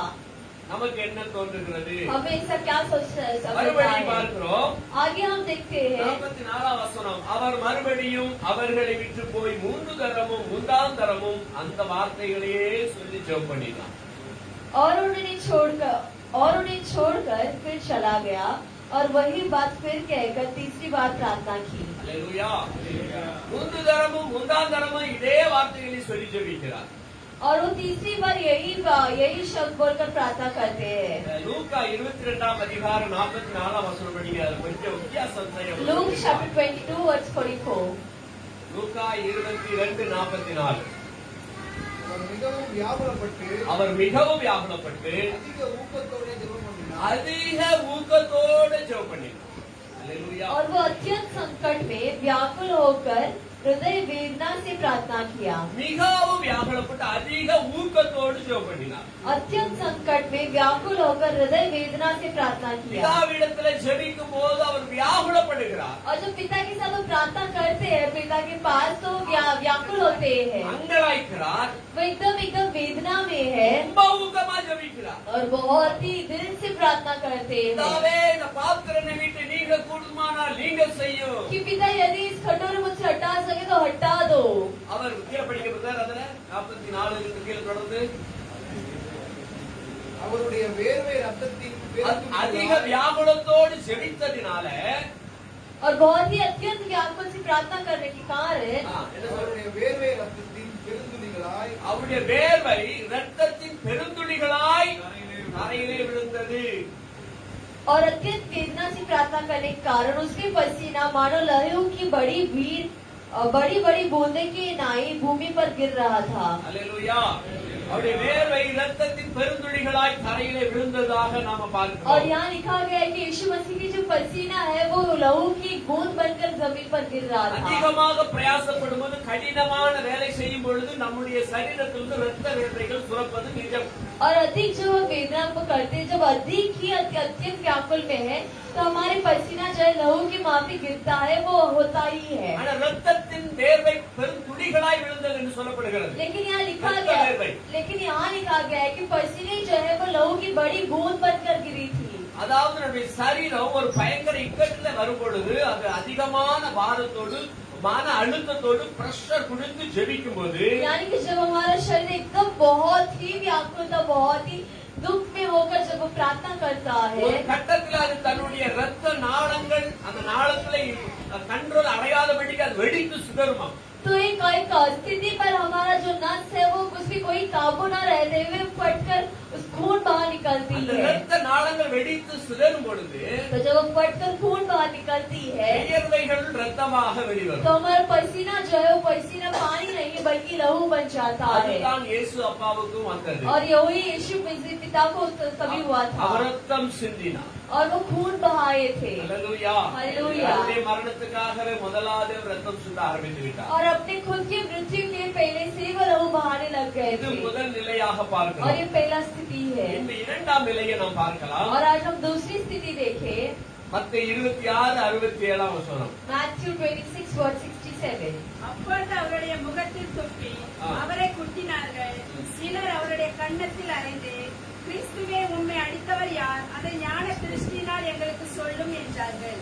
இயேசுவை பிரதான ஆசாரியர்கள் மூப்பர்கள் எல்லாரும் வந்து காட்டி கொடுத்த யூதாசும் வந்து அவரை காட்டி கொடுத்து அவரை அழைத்துட்டு போகிறார்கள். और सभी लोग यीशु को धोखा दे देते हैं, यहाँ तक कि उनका चेले यूदास इस्करियोत भी उन्हें धोखा देकर सेना आकर ले जाता है. யூதாஸ் சொல்லுகிறான், நான் யாரை முத்தம் செய்கிறேனோ அவர்தான் அவரை பிடித்துக் கொள்ளுங்கள். और जुडास कहता है कि जिसे मैं छूटता हूँ उसे जाकर तुम गिरफ्तार कर लो. அதே போல அவன் சொல்லுகிறான், ரவி வாழ்க என்று அவரை வாழ்த்துகிறான். उसी प्रकार वो कहता है कि रबोनी आपकी स्तुति हो. அப்படியே பிடித்து அவரை முத்தம் செய்து ரவி வாழ்க என்ற இயேசுவை வாழ்த்துகிறார். उसी प्रकार उन्हें गले लगाकर रबी आपकी स्तुति हो करके उनकी बधाई करते हुए छूटता है. உடனே அவர்கள் இயேசுவை பிடித்து கொண்டு போனார்கள். तुरंत ही वो यीशु को गिरफ्तार करके ले जाते हैं அதுக்குள்ள ஒரு சம்பவம் நடக்குது. और उसके अंदर एक घटना होता है எல்லாரும் பிடிக்கிறதுல சில தர்க்கங்கள் அங்க உருவாகிறது. और वहाँ गिरफ्तार करने में कुछ स्थिति होती है. பிடிக்கும் போது ஒருவன் தன்னுடைய பட்டயத்தை எடுத்து அந்த போர் சேவகனுடைய காதை வெட்டிவிட்டான். और जब गिरफ्तार किया जाता है तो एक परमेश्वर का एक चेला जो है सेना का एक कान को काट लेता है. அப்பொழுது கூட ஆண்டவர் சொல்லுவார், பட்டயத்தை உன் உரையிலே போடு. और तभी यीशु कहता है कि तुम्हारे तलवार को तुम्हारे पास रखो. பட்டயத்தை எடுக்கிறவன் பட்டயத்தாலே மடிந்து போவார்கள். कि जो तलवार से जीता है वो तलवार की वजह से ही हारता है. நான் என் பிதாவை நோக்கி வேண்டிக் கொண்டால் और वो कहते हैं कि यदि मैं मेरे पिता से विनती करूं 12 லேகியோனுக்கு அதிகமான தூதர்களை அனுப்ப மாட்டார் என்று நினைக்கிறாய் तो கேட்கிறார். 12 लेगियों से भी अधिक स्वर्गदूत को नहीं भेजते क्या? அல்லேலூயா. हालेलुया. ஒரு லேகியம் என்று சொன்னால் 6000 போர் சேவகர்கள் கொண்டது ஒரு லேகியம். और एक लेगियन मतलब 6000 6000 சேவகர்கள். सेवक ராணுவ வீரர்கள். सैनिक. சேனை. அப்போ 12 சேவகர்னா சுமார் 72000 சேவகர்களை அனுப்ப மாட்டாரோ? तो 12 जब हम कहते हैं तो 72,000 सैनिकों क्या परमेश्वर नहीं भेजेगी? அனுப்ப முடியும். भेज सकते हैं. ஏசப்பாவால் அவர்களை முறியடிக்க முடியாதோ? क्या यीशु ने हरा नहीं सकते? அவர்களுக்கு கண் மயக்கம் உண்டாக செய்ய முடியாதோ? क्या उन्हें कहीं को बेहोश स्थिति में नहीं ला सकते? அவர்களை அந்த நேரத்தில் எரித்து அழித்து போட முடியாதோ? क्या उन्हें जलाकर नाश नहीं कर सकते? முடியும். हो सकता है. ஆனால் தேவன் அதற்காக வரவில்லை. लेकिन यीशु उसके लिए नहीं आए. மனிதர்களை அழிக்கும்படியாய் வரவில்லை. स्वर्ग मनुष्य को नाश करने के नहीं आए. அதாவது குமாரன் அனுப்பும் நோக்கம் அவர் ரட்சிக்கப்படும்படியாகவே அவரை அனுப்பினாராம். यानी कि पुत्रों को भेजने का इच्छा था कि वो उद्धार पाए. அழிக்கும்படியாக வரவில்லை. उन्हें नाश करने नहीं आए हैं. ஆகவே அந்த காரியத்தை அவர் சொல்லுகிறார், எப்பா நான் பிதாவை நோக்கி வேண்டிக் கொண்டா இப்போ 12 லேகியோனுக்கு அதிகமான சேனை அனுப்பும் அவரால் முடியும். तो परमेश्वर कहते हैं कि यदि अब मैं प्रार्थना करूं पिता के पास तो 12 लेगियों से भी अधिक स्वर्गदूत को भेज सकते हैं. அப்படி சொல்வேனானால் இவ்விதமாய் சம்பவிக்க வேண்டும் என்கிற வேத வாக்கியம் எப்படி நிறைவேறும்? तो अगर ये हो गई तो जो घटना जाना है वो कैसे घटेगी? அப்ப என்ன சொல்லப்படுது? வேத வார்த்தை நிறைவேற்றும்படியாக வந்தார். तो परमेश्वर का वचन पूरा होने के लिए आते हैं. பிடித்தார்கள், கொண்டு போனார்கள். और उन्हें गिरफ्तार किया जाता है, उन्हें लेकर जाते हैं. அவரை ஆசாரிய சங்கத்துக்கு உட்படுத்தினார்கள். और उन्हें उनकी मंडली में शामिल किया जाता है. இந்த மேலே 64ஆம் வசனத்தை வாசிப்போம். 63ஆம் வசனத்தை வாசிக்கலாம். இயேசு பேசாமல் இருந்தார். அதாவது பிரதான ஆசாரியன் அவரிடத்துல கேள்விகளை கேட்கிறார். प्रधान याजक महायाजक जो है उधर वो उनसे प्रश्न पूछते हैं. பிரதான ஆசாரியன் சொல்ல இவர்கள் கேட்கிற கேள்விக்கு நீ பதில் சொல்வதில்லையோ என்று 62ல तो சொல்லுகிறார். महायाजक पूछते कि ये लोग तेरे विरोध में क्या गवाही देते, क्या तुम्हें कुछ उत्तर नहीं देना है? இயேசு பேசாமல் இருந்தார். परंतु यीशु चुप रहा. அதுக்கு பிரதான ஆசாரியன் சொல்லுகிறார், படிக்கிறேன். महायाजक उससे कहते हैं. அப்பொழுது பிரதான ஆசாரியன் அவரை நோக்கி, ஆ, நீ தேவனுடைய குமாரனாகிய கிறிஸ்துதானா? ஆ. அதை எங்களுக்கு சொல்லும்படி ஜீவனுள்ள தேவன் பேரில் உன்னை ஆணையிட்டு கேட்கிறேன் என்றார். ஆமென். அதற்கு முன்பதாக அவர் பேசாமல் இருக்கிறார். उसके पहले यीशु मसीह जब शांत है, இப்ப பிரதான ஆசாரியன் கேட்கிற ஜீவனுள்ள தேவன் மேல் உன்னை ஆணையிட்டு கேட்கிறேன்னு சொல்றான். अभी वो क्या महायाजक कहता है कि जीवित परमेश्वर की शपथ देता हूँ. உடனே அதற்கு அவர் பதில் சொல்லுவதாக காணப்படுகிறது. कि यदि तू परमेश्वर का पुत्र है तो हमें जवाब दे. तो परमेश्वर उसका उत्तर देता है. அதற்கு அவர் நீ சொன்னபடிதான், அன்றியும் மனுஷகுமாரன் சர்வ வல்லவருடைய வலது வருஷத்தில் வீற்றிருப்பதையும் வானத்தின் மேகங்கள் மேல் வருகிறதையும் இது முதல் காண்பீர்கள் என்று உங்களுக்கு சொல்லுகிறேன் என்றார். यीशु ने उनसे कहा, तूने आप ही कह दिया, वरन मैं तुमसे यह भी कहता हूँ कि अब से तुम मनुष्य का पुत्र का सर्वशक्तिमान के दाहिने और बैठे और आकाश के बादलों पर आते देखोगे। இந்த வார்த்தை கேட்ட உடனே பிரதான ஆசாரியன் வஸ்திரத்தை கிழித்துக் கொள்ளுகிறார். और ये शब्द सुनते ही महायाजक जो है अपने वस्त्रों को फाड़ देते தன்னுடைய हैं, வஸ்திரங்களை கிழித்துக் கொள்ளுகிறார். अपने वस्त्रों को फाड़ देते हैं। அவன் சொல்லுகிறான், वो कहते हैं, தன் வஸ்திரங்களை கிழித்துக் கொண்டு இவன் தேவதூஷணம் சொன்னான். अपने वस्त्र को फाड़ कर वो कहते हैं कि ये ஆ. இனி நமக்கு சாட்சிகள் வேண்டுவது என்ன? कि भविष्यवाणी करता है और हमें क्यों गवाह चाहिए। இவன் தேவதூஷணம் சொல்லுகிறான். ये परमेश्वर की ही निंदा करता है, அதாவது தன்னை தேவன் என்று சொல்லிவிட்டார். यानी कि वो अपने आप को परमेश्वर कहता है। அதனால அவர்களுக்கு கோபம் வந்தது. परमेश्वर की निंदा करने के कारण इन्हें गुस्सा आ गया। பிரதான ஆசாரியனுக்கு அவ்வளவு ஒரு கோபம். तो महायाजक को इतना बड़ी गुस्सा आ गया। இதை பார்க்கிறோம். हम देखते हैं அவரை பாடுகளுக்கு உட்படுத்தினார்கள். तो उन्हें उन कष्टों के बीच में ले जाते हैं। பாருங்க, எல்லாரும் சொல்றாங்க 66ஆம் வசனம் சொல்றது உங்களுக்கு என்னமாய் தோன்றுகிறது என்று கேட்டால் அதற்கு அவர்கள் மரணத்துக்கு பாத்திரவானாய் இருக்கிறான் என்றார்கள். और वो पूछते कि देखो मैंने तभी यह क्या निंदा सुनी है, क्या तुम समझते हो? उन्होंने उत्तर दिया कि यह वह होने क्या योग्य है। யூதர்களும் யூத மார்க்க மைந்தர்களும் பரிசேயரும் சதுசேயரும் ஆசாரியர்களும் எல்லாரும் சேர்த்து சொன்னாங்க அவன் மரணத்துக்கு பாத்திரவான். तो यहूदिया के सभी लोग याजक महायाजक सभी लोग कहते हैं कि यह वक्त के योग्य है, यानी कि इन्हें मार डालना है। இவருடைய செய்கைகள் எல்லாம் பார்க்கும்போது மரணத்துக்கு தகுதியானவன் என்று காண்பிக்கப்படுகிறது. यानी कि जब भी इनका क्रिया दिखाई देती है तो ये मृत्यु की योग्य है। அப்படின்னா அவர்கள் எல்லாரும் சொன்னது நிமித்தம் और ऐसे सभी लोग कहने के कारण உடனே அவர்களை இயேசுவை பாடுகளுக்கு உட்படுத்தினார். तुरंत ही वो यीशु को उस कष्ट के लिए सौंप देते हैं।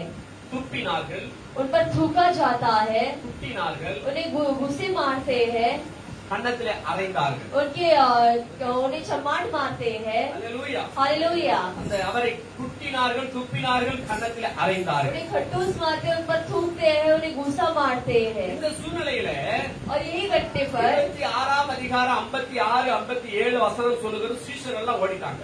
वचन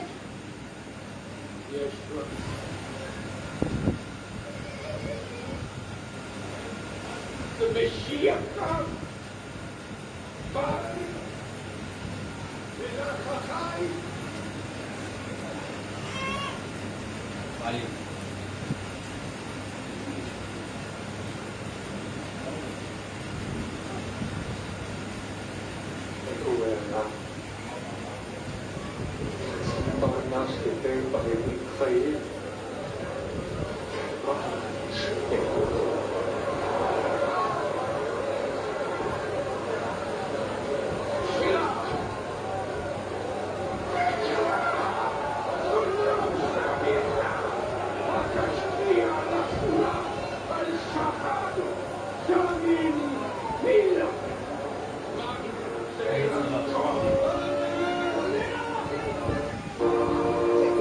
இந்த காட்சியில நாம் பார்த்துக் கொண்டிருக்கிறோம். துப்பினார்கள், குட்டினார்கள், அறைந்தார்கள். और इस घटने में हम देखते हैं कि उन्हें थूका जाता है, खटूस मारा जाता है, उन्हें मारते हैं। சீசர்கள் எல்லாம் கைவிட்டு ஓடிவிட்டார்கள். और सारे चेले जो यीशु को धोखा देकर भाग गए हैं। அவனை காய்பாவின் முன்பதாக நிறுத்தினார்கள். யூதர்களின் சங்கம், அது செனகரிட்டி சங்கத்துக்கு முன்பதாக நிறுத்தினார்கள். और शनहरीन की उस मंडली में उन्हें लेकर आते हैं அந்த ரா முழுவதும் அவரை பரியாசம் பண்ணினார்கள். और रात भर उनकी निंदा की जाती है அவர்களுடைய கண்களை கட்டி और उनकी आंखों को बांध कर அவர் மீது துப்பினார்கள். उन पर थूकते हैं, அவருடைய முகத்தில் அறைந்தார்கள். उनके मुंह पर मारते தலையை हैं ஓங்கி கொட்டினார்கள். और उनके सिर पर खट्टूस मारते உன்னை हैं அறைந்தது யார் என்று और கேட்டார்கள். कहते हैं कि तुम्हें किसने मारा बताओ। எவ்வளவுக்குள்ள அவரை நகைத்து எவ்வளவுக்குள்ள துன்பப்படுத்த முடியுமோ அவ்வளவுக்குள்ள செய்தார்கள். और जितना अधिक उनकी निंदा कर कर जितना अधिक उन्हें वेदना पहुंचा सके उतना ही अधिक वो करते हैं। சொல்லப்போனால் சாத்தானின் கூட்டங்கள் எல்லாம் ஒன்று சேர்ந்து அவரை வதைத்தது போல் இங்கே अगर காணப்படுகிறது. कह जाए तो शैतान की सारी मंडली एक मिलकर यीशु की निंदा की जाती है। அல்லேலூயா. हालेलुया அல்லேலூயா. हालेलुया। மூன்றாம் நிலையை நாம் பார்க்கிறோம். और तीसरी स्थिति हम देखते हैं பிலாத்துவிடம் ஒப்படைக்கப்படுகிறார். पिलात के पास सौंपे जाते हैं। 27ஆம் அதிகாரம் 2ஆம் வசனம். 27 verse 2 இவர்கள் அவரை அடித்து ரா முழுவதும் அவரை துன்பப்படுத்தி கொடுமையான காரியங்களை செய்த பிற்பாடு அவரை பிலாத்துவிடத்தில் கொண்டு போகிறார். பிலாத்து பிரதான ஒரு அந்த நாட்களிலே அவன் ஒரு கவர்னராக அங்கே இருக்கிறார். और पिलातुस और उन्होंने उसे बांधा और ले जाकर पिलातुस हकीम के हाथ में सौंप दिया। அவன் நீதி சங்கத்தின் தலைவர் நீதி நியாயாதிபதியாக இருக்கிறார். वो न्याय की उस मंडली का एक मुख्य अध्यापक होने के कारण, एक हकीम होने के कारण उधर वो न्याय घोषित करता அவர் है। அந்த ஊர் சட்ட திட்டங்களை கடைபிடிக்கிறார்களா மக்கள் என்பதை அவன் கவனித்து அதற்கேற்ற பிரகாரம் ஆணைகளை பிறப்பிக்கிற ஒரு தலைவனாக அவன் இருக்கிறான். तो वो ध्यान देता है कि यदि लोग जो है जो गांव का नियम से पालन कर रहे हैं या नहीं। இந்த பிலாத்தை குறித்து பின்னாட்டில் அவருடைய காரியங்களை நான் உங்களுக்கு சொல்கிறேன். पिलातुस के बारे में, उसके कार्य में आगे के दिन में तुम्हें बताऊंगा। இந்த பிலாத்து ஒரு கொடூரமான மனுஷனாக இருக்கிறான். और पिलातुस जो है बहुत ही कठोर इंसान है। ஆனா இயேசு கிறிஸ்துவின் விஷயத்திலே கொஞ்சம் கீழ்ப்படிந்தவனாக அவரிடத்தில் கேள்விகளை கேட்கிறான். लेकिन यीशु मसीह के कार्य में थोड़ा पालन करते हुए उससे कुछ प्रश्न पूछता है। அவரை கட்டி கொண்டு போய் தேசாதிபதியாகிய பொந்தி பிலாத்தினிடத்தில் ஒப்பு கொடுத்தார்கள். उन्हें बांध कर ले आकर उन्हें उस पिलातुस के हकीम के हाथों में सौंपते हैं। அல்லேலூயா. हालेलुया। பார்க்கிறோம், காலையில இயேசு கட்டப்பட்டவராய் களைப்படைந்தவராய் எருசலேம் வழியினால் பிலாத்துவினால் விசாரணை செய்யப்படுவதற்காக அழைத்து செல்லப்பட்டார். और देखते हैं कि भोर को यीशु जो है बांधे जाकर मार कर उन्हें पिलातुस के हकीम के हाथों में सौंपा जाता है। பிலாத்து தீர்ப்பளித்து அவரை தீர்ப்பளித்து விடுகிறார். நீங்க செய்யுங்க, கொண்டு வேண்டாம் செய்யுங்க. और पिलातुस न्याय सुना देता है कि तुम्हें जो करना है करो। ஒரு மோசமான ஒரு தண்டனையை அவர் அங்கே வழங்குகிறார். एक बुरा दंड वो वहाँ घोषित करते हैं। தண்டனை இயேசு மேல் வைத்த தண்டனை அநியாயமாய் இழைக்கப்பட்ட தண்டனை. और यीशु पर जो न्याय सुनाई जाती है वो एक अन्याय है। நேர்மையான தண்டனை அவருக்கு वो கிடைக்கவில்லை. एक न्याय का दंड नहीं मिला उन्हें। அநியாயமாக தீர்ப்பு செய்துவிட்டார் பிலாத்து. अन्याय घोषित किया जाता है। ஒன்றாவது காரியத்தை சொல்லுகிறேன். पहला कार्य, இயேசு விசாரணை நிகழ்ந்த அநீதியின் காரியங்கள். और यीशु की पूछताछ पर होने वाले अन्याय की घटना। குற்றத்திற்காக எந்த முகாந்தரமின்றி நள்ளிரவில் இயேசு கைது செய்யப்படுகிறார். कि बिना कोई गवाही के यीशु मसीह को भोर रात को ही गिरफ्तार किया जाता है। அது ராத்திரியிலே போய் கைது செய்யப்படுகிறது. அவருடைய சட்ட பிரகாரம் கிடையாது. और रात को जाकर किसी को गिरफ्तार करना ये उनका नियम नहीं है। இரண்டாவது, கைது ஆணை கொடுக்கப்படவில்லை. और दूसरा जो है उन्हें उस अरेस्ट का वारंट नहीं दिया गया था। யூத சட்டப்படி நீதி விசாரணை பகலில் தான் நடக்க வேண்டும். और यहूदिया के नियम के अनुसार जो भी न्याय पूछताछ है वो सुबह होना है, மாறாக ராத்திரியிலே நடந்தது. बल्कि यहाँ रात को होता है। அடுத்தபடியாக யூத சமய அதிகாரிகளே நிரூபிக்க முடியாத குற்றங்களை और दूसरा जो यूदिया के अधिकारी ही जो साबित नहीं कर सके இயேசுவின் மேல் சுமத்தியதால் वो यीशु पर दोषी लगाने के कारण விசாரணையில் எடுத்துக்கொள்ளப்பட்ட குற்றச்சாட்டே அநீதியான காரியம். पूछताछ में ले जाने वाली बात ही अन्याय के कार्य है। யூதர்கள் மிஸ்னா என்கிற சட்டப்படி और यहूदिया के मिस्ना करके जो नियम है, சனகரிப் சங்கத்தின் ஓய்வு நாளுக்குரிய மாலையிலே அல்லது பண்டிகையின் மறுநாளிலே பண்டிகை நாட்களிலே எந்த தீர்ப்பையும் வழங்கக்கூடாது. शनिवार की उस मंडली पर शाम को या तो फिर सबत के दिन उन्हें कोई न्याय घोषित नहीं करना है। மிஸ்னாவின் மற்றொரு சட்டப்படி விதிக்கப்படுவது மரண தண்டனையாக இருந்தால், और मिस्ना के अगले नियम में अगर किसी को मृत्यु का दंड देना है तो விசாரணை நடைபெற்ற நாளுக்கு மறுநாள் முடியும் வரை தீர்ப்பு வழங்கப்படலாகாது. पूछताछ चालू होने से लेकर अगले दिन तक उन्हें दंड घोषित नहीं किया जाता है। அடுத்தபடியாக இயேசு தன் விளக்கம் கொடுப்பதற்கு வாய்ப்பு கொடுக்கப்படவில்லை. और तीसरा, यीशु को अपनी बात कहने का कोई मौका नहीं दिया गया था। அதாவது வழக்கு குற்றம் சாட்டப்பட்ட குற்றச்சாட்டத்தை விட்டு வேறொரு குற்றச்சாட்டத்துக்கு தண்டனை வழங்கப்பட்டது. यानी कि जिस दोषी के लिए उन्हें गिरफ्तार किया गया था उसे छोड़कर किसी और का ही दंड सुनाया गया என்ன था। தண்டனை? और क्या दंड தெய்வ था? நிந்தனை. परमेश्वर की निंदा करने का दंड। அரசு எதிர்த்து கிளர்ச்சி செய்கிறது. और सरकार के नियम के विरोध काम करना மக்களை தூண்டியது. और लोगों को बहकाना। தேவாலயத்துடன் சேர்த்துதான் ஆலோசனை சங்க அதாவது யூதருடைய சிஸ்ட பிரகாரம் தேவாலயம் இருக்கும். தேவாலயத்துக்கு சேர்ந்துதான் நியாய சங்கங்கள் இருக்கும். और यहूदिया के नियम के अनुसार परमेश्वर के आलय के साथ ही जुड़कर ही न्याय का संघ रहता है, न्याय का मंडली रहता है। நியாய சங்கம் அங்க வைத்துதான் விசாரணை நடத்தப்பட வேண்டும் என்று சட்டம் உங்களுக்கு உண்டு. और न्याय का पूछताछ वही होना है करके उनका नियम है। ஆனா எங்க நடந்தோ பிரதான ஆசாரியருடைய வீட்டுல வச்சு நடக்கிறது. लेकिन यहाँ जो न्याय सुनाई जाती है वो महायाजक के घर पर सुनाई जाती है। நீதிமன்றத்துக்கு வெளியே கொடுத்த தீர்ப்பு செல்லுபடி ஆகுமோ? यानी कि क्या कोई कोर्ट के बाहर सुनाई गई जजमेंट या दंड क्या वो सही रहेगा? நீதிமன்றத்துக்கு வெளியே கொடுத்த தீர்ப்பு செல்லுபடி ஆகாது. वो कोर्ट के बाहर सुनाई दी गई तो वो दंड नहीं होता। ஆனால் தண்டனை நிறைவேற்றினார்கள். लेकिन फिर भी वो दंड को पूरा करते हैं। பிலாத்துவின் முன்னிலையில் விசாரணை நடந்து கொண்டு இருக்கும் பொழுது पिलात के सामने जब पूछताछ की जाती है முதலில் சாட்டிய குற்றத்திலிருந்து சட்டவிரோதமாக வேறொரு குற்றச்சாட்டுக்கு தாவினார்கள். तो पहले दोष को छोड़कर वो नियम के खिलाफ दूसरे दोषी पर चले जाते हैं ஒரு குற்றமும் காணேன் என்று கடைசியாக அவன் சொல்கிறான். और अंत में कहते भी है कि ये निर्दोष है। உன்னிடத்தில் இப்படி குற்றம் சாட்டுகிறார்களே, நீ என்ன சொல்லுகிறாய்? कि तुम पर इतना ही वो दोष लगाए, तुम्हें क्या कहना है? அவன் இயேசு சொன்னதை பார்த்த உடனே அவன் ஆச்சரியப்பட்டு இவனிடத்தில் ஒரு குற்றமும் நான் तो காணவில்லை. यीशु का उत्तर सुनकर ये आश्चर्य होकर वह कहता है कि ये निर्दोष है।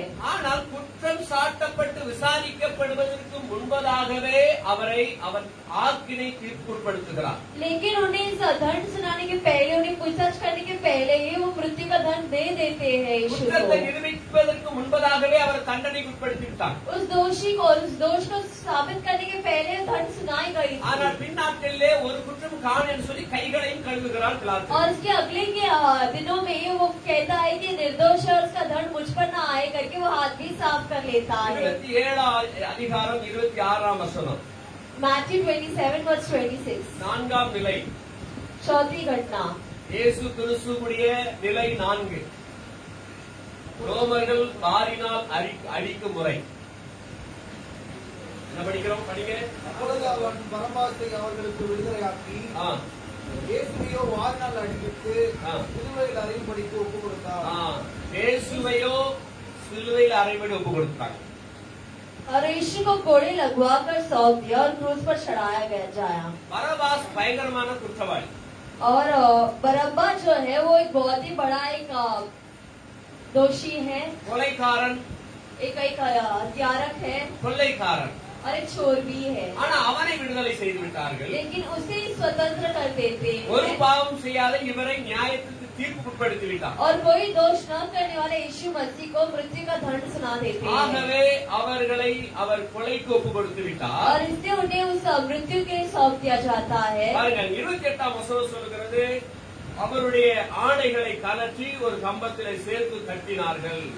और उसके कपड़े उतार कर उसे किरमिची बागा पहनाया। அவர் வஸ்திரங்களை கலட்டி சிவப்பான மேலங்கி அவர் கொடுத்து முள்ளுகளால் ஒரு முடியை பின்னி அவர் சிரசின் மேல் வைத்து அவர் வலது கையில் ஒரு கோலை கொடுத்து அவர் முன்பதாக அந்த முழங்கால் படியிட்டு யூதருடைய ராஜாவே வாழ்க என்று அவரை பரியாசம் பண்ணினார்கள். அல்லேலூயா. हालेलुया। அல்லேலூயா. இந்த சம்பவம் எப்ப நடக்குதுன்னா, அவரை அடிக்கும்படியாக ஒப்பு கொடுத்தா பாத்தீங்களா, அப்ப அவர்கள் அடித்து பயங்கரமாக துன்பப்படுத்தினார்கள். जब उन्हें मारने के सौंपा दिया गया था तभी उन्हें इस प्रकार वो दंड देते हैं, मारते हैं। இது இரண்டாவது சம்பவம் நடக்கிறது. வஸ்திரம் உடுத்துறது. और ये वस्त्र पहनने का जो है वो दूसरा घटना है। அவருடைய ஆடைகளை கலற்றினார்கள். तो उनके कपड़े को पहले उतार देते हैं அங்கே ஒரு தூண் வைக்கப்பட்டிருக்கும். और वहाँ एक खंबा लगाया जाता ரோம है। போர் சேவக சட்டத்தின்படி அங்கு அவர்களை அந்த கொலை குற்றம் சாட்டப்பட்டவனை இப்படி இத்தனை அடி அடிக்க வேண்டும் என்பது நியமம் உண்டு. और जो भी इस मृत्यु का दंड सुनाया जाता है उन्हें इस प्रकार का इतना मारने का एक दंड है। அவருடைய வஸ்திரத்தை கலத்தி அந்த கம்பத்திலே அவர் ரெண்டு கைகளையும் சேர்த்து வைத்து கட்டினார்கள். तो उसका वस्त्र को निकाल कर उन्हें इस खंबे के साथ ही उसके हाथ को लगाकर बांधते हैं। அப்ப கை கட்டின பிற்பாடு और हाथ बांधने के बाद சவுத்தை கொண்டு வருவார்கள். एक वो சவுத்து அப்படி என்றால் ஒரு பிடி இருக்கும், பிடியில 5-6 கயிறுகள் தொங்கும், அதாவது வார்கள் தொங்கும். और वो चाबुक लेकर आते हैं। அந்த வார் நுனியிலே ஒவ்வொரு நுனியிலும் எலும்பு துண்டுகள் அல்லது இரும்பு துண்டுகள் கொக்கிகள் அங்கே கொடுக்கப்பட்டிருக்கும். और चाबुक के अंतिम स्थान पर उसमें कुछ न कुछ एक कील लगाया जाता है। இந்த ஒவ்வொரு கொக்கி துண்டுகளும் அந்த வாரில தொங்கிக்கிட்டு இருக்கும்போது அதை வைத்து ஒரு மனிதனை அடிக்கும் போது அவருடைய சதையெல்லாம் அது பிடித்து கொண்டு வெளியே வரும். तो जब उसे रखकर किसी को मारा जाता है तो उनके नस और उनकी जो भी चमड़ी है वो सब खींच कर बाहर आती है. இயேசு கிறிஸ்துவை இந்த பாடுகளுக்கு உட்படுத்தின போது இப்படித்தான் அவர்கள் நடந்து और கொண்டார்கள். यीशु मसीह को जब सौंप दिया गया था दंड के लिए तो इसी प्रकार वो बर्ताव किए थे. 2 பேர் வலது இடதுபுறமாக நின்று அவனை 39 அடிகள் அடிக்க வேண்டும். और 2 लोग एक दाहिने और बाएं और रहकर उन्हें 39 मार मारना था. எந்த பக்கம் அடிக்கிறார்கள் சொல்ல முடியாது.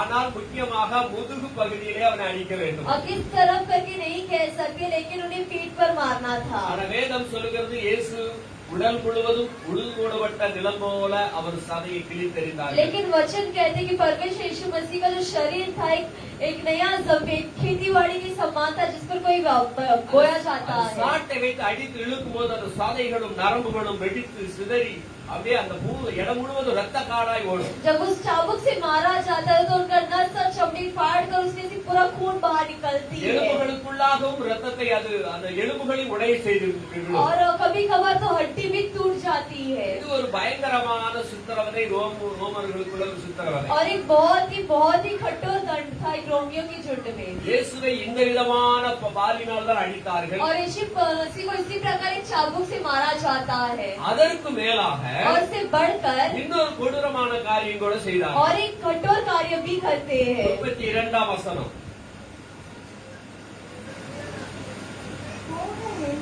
சிறிய ஊரானாகிய சீமோன் என்னப்பட்ட ஒரு மனுஷன் சரி 21. அவரை பரியாசம் பண்ணின பின்பு அவருக்கு உடுத்தின மேலங்கியை கழற்றி அவருடைய வஸ்திரங்களை அவருக்கு உடுத்தி அவரை சிலுவையில் அறையும்படி கொண்டு போனார்கள்.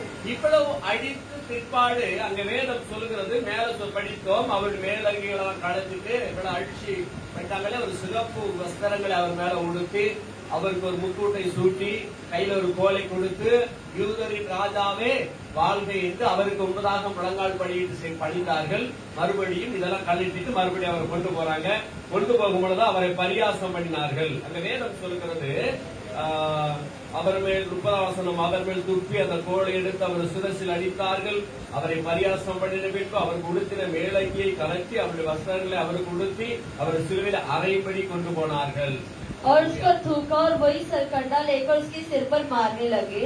और जब वो उसका टट्टा कर चुके तो वो भागा उस पर उतरकर फिर उसी के कपड़े उसे पहनाए और क्रूस पर चढ़ाने के लिए ले चले. அந்த சிறப்பு அங்கிகளெல்லாம் உடுத்தி இந்த பாடுகளுக்கு நிலைக்கு உட்படுத்தின பிற்பாடு तो जब उस लाल कपड़े को उन पर पहनाकर जब इतना कर खर्च हो चुका था 6ஆம் நிலையை நாம் பார்க்கிறோம். तो छठा स्थिति हम ध्यान देंगे. 31 பரியாசம் பண்ணின பின்பு तो पहले जब वो निंदा कर चुके हैं சிலுவையிலே அறையும்படி கூட்டிக் கொண்டு சென்றார். तो क्रूस पर चढ़ाने के लिए चलते हैं. பாரமான சிலுவை एक बहुत ही बड़ा बोझ था. பெரிய சிலுவையை எடுத்து அவர் மேல வைத்தார். बहुत ही बड़ा क्रूस उठाकर उन पर रखते முதல் हैं. நாள் ராவிலே அவர் பிடிக்கப்பட்டார். और पहले ही दिन रात को गिरफ्तार किया जाता है. பிடித்து போய் ரா முழுவதும் அவருக்கு தூக்கம் வரவிடாம அல்லது அவர் ஓய்வு கொடுக்காம அவருக்கு தண்ணியோ உணவோ எதுவுமே கொடுக்காம ரா முழுவதும் ஆசாரியர்கள் பிரதான ஆசாரியர்கள் யூதர்கள் எல்லாம் அவரை பரியாசம் பண்ணி அவரை அடித்து கொடுமைப்படுத்தினார்கள். और रात भर नींद खाना पानी के बिना उन्हें पूरा निंदा किया जाता है मारा जाता है. அப்புறம் பிலாத்துவிடத்தில் ஒப்பு கொடுக்கிறார். பிலாத்து நியாயம் தீர்த்து மறுபடியும் அவரிடத்தில் அடிக்கும்படி ஒப்பு கொடுக்கிறார். उसके बाद पिलातुस के पास आकर सौंपा जाता है. पिलातुस अपना दंड सुनाकर वापस उन्हीं के पास सौंप देता है. மறுபடியும் அவர் அடிகளை வாங்கி உடம்பெல்லாம் திரிக்கப்பட்ட நிலைமையில वापस मार सब खाकर उनका पूरा शरीर फट चुका था. இத்தனை ரத்தம் போய்விட்ட பிற்பாடும் और इतना खून बहने के बावजूद கொஞ்சம் கூட இரக்கமற்ற நிலைமையிலே थोड़ा भी तरस न खाते हुए பாரமான சிலுவை அவர் தோள் மேல் சுமத்துகிறார்கள். उतना ही बड़ा बोझ और उतना वजनदार क्रूस को उनके पीठ पर वो रखते हैं. அதிக பாரம் கொண்ட அந்த சிலுவையை அவரால் சுமந்து செல்ல முடியவில்லை. और इतना एक बोझ हुआ इतना एक वजनदार क्रूस उठाकर नहीं चल पा रहे थे. கபால ஸ்தலம் கொல்கோதா என்று சொல்லப்படுகிற கபால ஸ்தலத்துக்கு கொண்டு போகப்பட்டார். कोलकाता नाम यानी कि खोपड़ी का स्थान कहलाने वाला जगह पर उन्हें ले चलते हैं. அல்லேலூயா. அந்த நம்முடைய லூக்கா புத்தகம் 23:33 இதுல சொல்லப்படுகிறது. Luke 23:33 கபால ஸ்தலத்துக்கு அவர் கொண்டு போகப்பட்டார். और उन्हें इस खोपड़ी के स्थान पर ले चलते हैं। அவர் அந்த கபால ஸ்தலம் என்பது நல்ல ரோடுகள் இருந்த வாய்ப்பு கிடையாது.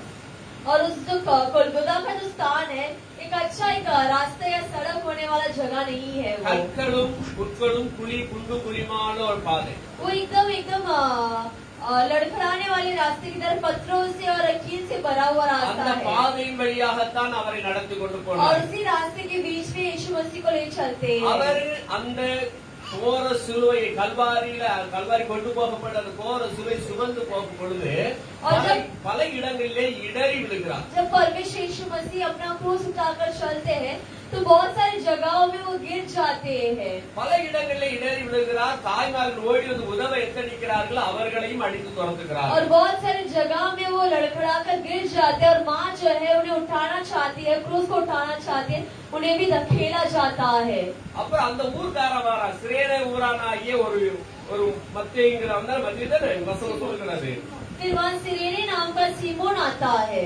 அவனை கூட்டி சீமோன், சிரேன ஊரானாகி சீமோன் எனப்பட்ட மனுஷனை அவர்கள் கண்டு அவருடைய சிலுவையை சுமக்கும்படி அவனை பலவந்தம் பண்ணினார்கள். तुरंत वो सीमोन को बुलाकर यीशु मसीह का क्रूस उठाने के लिए उससे वो जबरदस्ती करते हैं। அவர் இவ்வளவு பாடுகள் பட்ட பிற்பாடு சிலுவையை சுமக்க முடியாத காரியம், ஆனாலும் அவர் சுமந்து சென்றார்.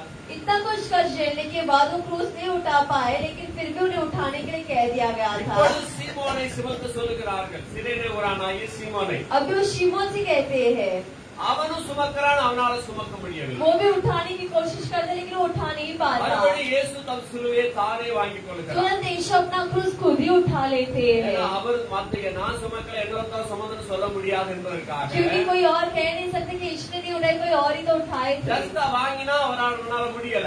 और वो सिर्फ लिया था लेकिन उसे नहीं हो पाया। நல்ல ஆரோக்கியமாய் இருக்கிறான், அவனாலே முடியல. वो अच्छे एकदम हष्ट पुष्ट है लेकिन वो उठा नहीं पाया। ஆனா இயேசுவா ராம் முழுவதும் பாடுகளுக்கு உட்படுத்தப்பட்டார். लेकिन यीशु मसीह को सारे रात भर उनकी निंदा और मार खाना இவ்வளவு था। பாடுகள் பட்ட பிற்பாடு சிலுவை சுமப்பது பெரிதான காரியம்தான். इतना कष्ट झेलने के बाद क्रूस उठाना एक बहुत ही बड़ी कार्य है அவரை கட்டாயப்படுத்தினார்கள். और उन्हें जबरदस्ती किया गया था। 7ஆம் நிலையை பார்க்கிறோம். 7वां स्थिति देखते हैं। 35ஆம் வசனம்.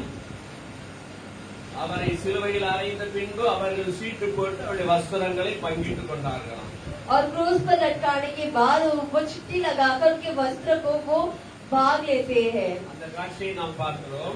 उस घटना हम देखते हैं, அதாவது கொல்கோதாவிலே கொண்டு போகப்பட்ட பிற்பாடு यानी कि इस कोलकाता में ले जाने के बाद சிலுவை மரத்து மேலே அவர் படுக்க வைக்கிறார்கள். उस क्रूस पर उन्हें लेटाते हैं அவருடைய கைகளை ரெண்டு பக்கமும் விரித்து வைத்து ஒவ்வொரு ஆணிகளால கடவுகிறார்கள். और उनके दोनों हाथों को फैलाकर कील मारा जाता है। அந்த ஆணியுடைய நீட்டமே அரை அடி. और वो कील जो है आधे फुट का है அரை அடி ஆணியுள்ள அந்த ஆணி அவருடைய கைகளிலே கடாவுகிறார்கள். और उतना ही बड़ी कील उनकी हाथों में लगाया जाता है।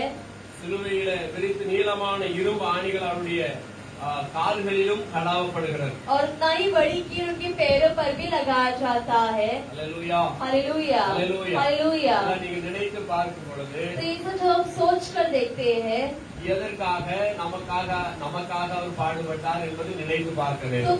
क्यों इतना कष्ट को हमारे लिए झेले करके हमें याद करके பின்னர் देखना அந்த है। சிலுவை தூக்கி நிறுத்தப்பட்டது. उसके बाद क्रूस को उठाकर सीधा रखा गया था। அவருடைய உடலை தாங்க ஒரு ஆதாரமான மரக்கட்டை, அதாவது இந்த கால் கீழே செப்பு இருக்கு இல்லையா, காலு கீழே ஒரு மரக்கட்டையை கொடுக்கிறார்கள் அதை தாங்கி और நிற்கும்படியாக. उनका वजन को सहने के लिए उनके पैरों के नीचे का कांटा लगाया जाता है அந்த கால்கள் அது மேல் நீக்கப்பட்டு அது மேல் வைக்கப்பட்டு அப்படியே ஆணி அடித்தார். और उनके पैर को उसी पर मार कर